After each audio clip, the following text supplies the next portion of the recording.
여러분 다시 반갑습니다. 우리 이제 이론 총정리 잠깐 소개 영상 찍고 쪽지게 백선도 좀 소개하려고. 자, 이어서 이제 쪽지게 백선 보면 이론 총정리 때 우리 화폐 시험 같이 공부했잖아요. 똑같은 쪽지게 백선의 이제 화폐 시험 같이 문제를 보기 전에 여기 보니까 적중률이 좀 높죠. 그래서 항상 마음속에 백선만 잘 정리하며 내가 완벽히 공부하면 합격하는데 아무 문제 없다는 마음을 가지고 이렇게 믿음을 가지고 열심히 잘 따라오시면 충분히 좋은 결과 있으실 거다 이렇게 생각하시면서 자신감을 가지고 잘 공부하시길 바래요. 자, 일단 보죠. 오늘 백선 아래 이제 아래 꼭 알아두기가 있는데 꼭 알아두기에 내가계수, 현가계수, 미래가치 구하는 거고 현재가치 구하는 거죠. 이 시점에서 내가가 뭐냐 현가가 뭐냐 모르면 큰일 나는 거예요. 내가는 미래가치, 현가는 현재가치를 얘기하고. 자, 역수관계를 보니까 우리 암기했던 거 현저한 역수 있죠. 역수는 곱하면 1. 연금의 내가계수와 감채가 역수관계. 더해서 1 되는 거. 자, 잔금 비율과 상환 비율의 합은 1. 전체분의 잔금, 전체분의 상환액. 전체는 대출금 얘기하는 거죠. 대부 비율과 지분 비율 합하면 1. 전체분의 대부액, 전체분의 지분. 전체는 총 투자액 얘기하는 거죠. 더하면 1. 그래서 더해서 1 되는 건 두 개 가지가 있고 곱해서 1 되는 건 역수관계가 많죠. 이것뿐만 아니라 우리 이제 화폐 시장 가치에서 자본하는 계수의 역수관계도 있지만 우리가 투자론 뒷부분에 비할인법에서 어림셈법이 있었죠. 수익률법과 승수가 여러 개가 역수관계에 있었죠. 역수들은 곱하면 1이다 라는 거. 자, 그리고 이제 마지막에 하나. 자, 33회 작년에 자, 새로운 유형의 문제가 나왔어요. 잔금 비율을 알아야 우리가 문제 풀 수 있는 어떤 응용 문제가 나왔는데 이 잔금 비율 한번 보면 이 잔금 비율은 아까 다시 한번 정리해 보면 잔금 비율은 잔금이 위에 가야 되겠죠. 잔금이고 아래는 전체 해당되는 게 해당되는 건데 전체는 대출금 얘기하는 거예요. 대출금 중에서 못 갚은 돈이 얼마냐를 얘기하는 거죠. 자, 그러면 잔금은 우리가 대출금 곱하기 잔금이라고 얘기할 수 있고 잔금 비율은 대출금분의 잔금 이렇게 쓸 수 있겠네요. 이때 잔금 비율은 전체분의 잔금이니까 연금의 현가계수를 쓸 수 있는데 자, 대출금에 해당되는 연금의 현가계수를 이용할 때는 전체 기간 걸 쓰고 그 다음에 잔금에 해당되는 연금의 현가계수는 잔여 기간 걸 쓰는 거예요. 이건 대출금을 의미하는 거니까 전체 기간을 써야 되고 얘는 잔금을 의미하는 거니까 잔여 기간 걸 쓴다. 이게 이제 마지막 단계에서 하나 우리가 암기해서 적용해서 문제에 풀어내야 될 내용이에요. 자, 한번 잠깐 정리하면 우리 백선집에는 여기까지 나왔지만 꼭 알아두게 이건 반드시 알아둬야죠. 자, 우리 공부했던 내용을 잠깐 좀 되짚어보면 소개 영상이니까 하나 제가 자료를 더 추가로 좀 설명하자면 자본하는 계수는 뭔가를 구하려고 하기 위해서 곱해지는 계수예요. 곱해서 뭔가를 구하려고 한다. 일시불의 내가 계수는 일시불의 내가로 바꿔주기 위해서 곱해주는 계수를 얘기해요. 그럼 식은 간단한 거예요. 일시불에다가 여기에 일시불의 내가 계수를 곱하면 일시불의 내가가 된다. 이렇게 표현되는 거예요. 마찬가지로 연금의 내가로 바꿔주기 위해서 곱해주는 계수를 연금의 내가 계수. 그럼 식은 연금에다가 연금의 내가 계수를 곱하면 연금의 내가가 되겠네요. 이렇게 되는 거죠. 얘도 뭐 간단히 해석할 수 있을 거고 여기서 이제 드러나지 않은 것이 감채와 저당상수죠. 이 감채는 미래 목표액으로부터 미래 목표액 내가 미래 얼마를 모으려고 할 때 여기로부터 뭘 구하는 거 매기 납입액 또는 적금액을 구하기 위해서 여기에 곱해주는 게 뭐다? 감채기금계수를 얘기하는 거고 저당상수는 엄청 중요하죠. 우리 학교는 처음부터까지 계속 나오는 거죠. 저당상수.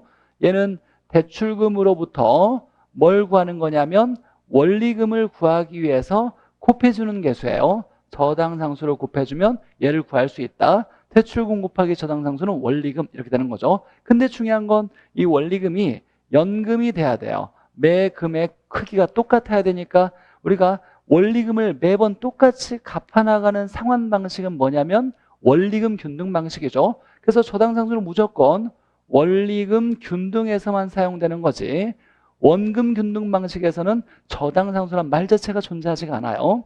자, 이렇게 해서 내가계수 3개, 현가계수 3개. 이때 역수관계가 있죠. 일시불은 내가 현가가 역수고 우리가 자 저당상수나 자 감책임계수 역수는 내감이 역수고 그 다음에 현저가 역수다. 현저한 역수 곱해서 1 되는 거죠. 자 이렇게 해서 이 알아두기 꼭 알아두기를 정리하면 내각계수 3개 감체가 내각계수에 해당되는 거죠. 여기에 이렇게 되는 것이 내각계수고 저당상수는 현가계수죠. 자 그리고 현저한 역수, 내감 역수, 일시불의 내가 현가가 역수. 자 더해서 1 되는 거 2개 이렇게 있더라. 자 그리고 현금의 현가계수를 이용해서 잔금 비율을 구하는데 대출금분의 잔금이니까 이때 연금의 현가계수는 전체 기간 걸 쓰는 거고 이 위에 거는 잔여 기간 걸 쓰는 거다. 잔금을 의미하니까 이렇게 딱 정리하고 문제 한번 보죠. 57번 문제인데 백선에서 자 옳은 것은 이라고 나왔어요. 조금 문제 유형이 어렵죠.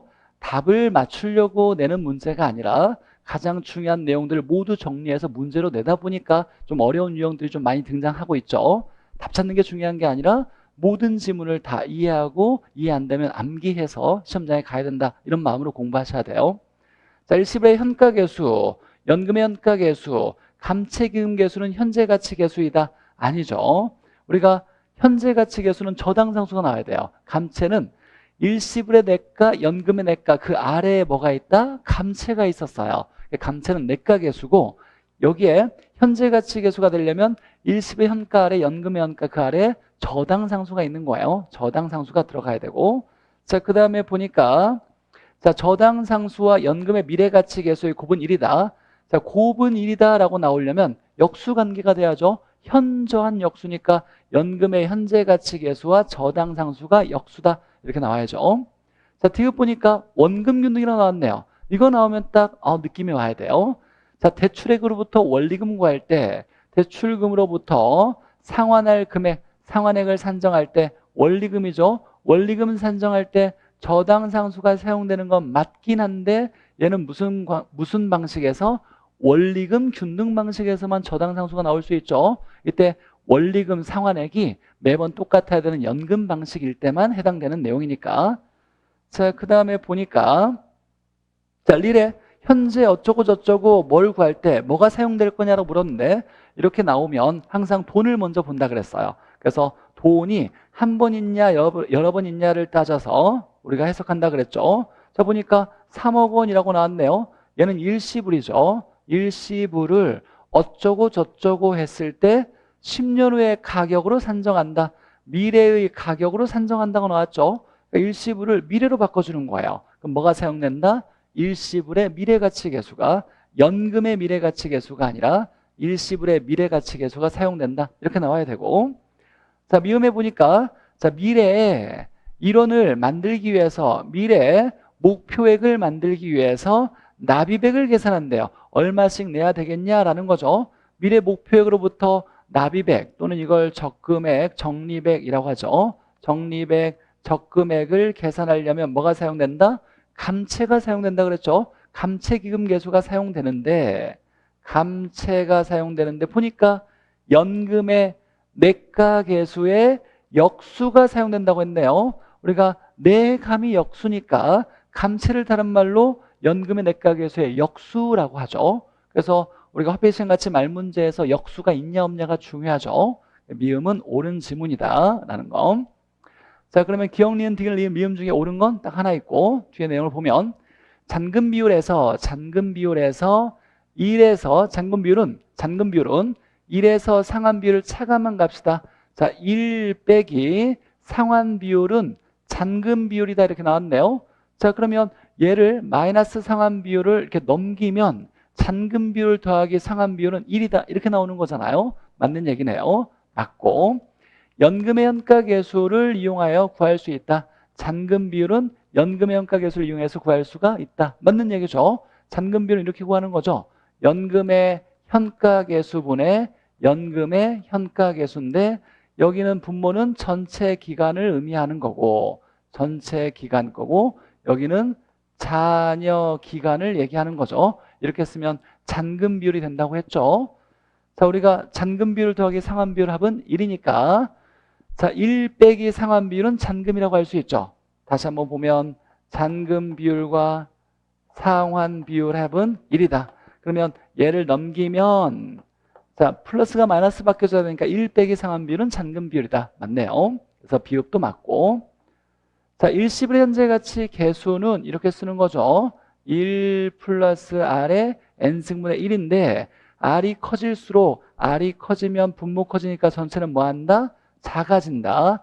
커진다가 아니라 작아진다라고 나와야 되고 자 연금 현재 가치 계수에 일시불의 미래 가치 계수를 곱하면 우리 곱하면 나오면 역수 관계는 곱하면 1이고 역수가 아닌데 곱해서 뭐가 됐다 그러면 연금 계수와 일시불 계수인지를 확인해서 연금 계수 일시불 계수네요. 그럼 무조건 뭐 먼저 놓고 연금 먼저 놓고 쭉 가서 뭘로 끝나냐로 본다 그랬어요. 그럼 뭐가 된다? 연금의 미래가치 계수가 된다.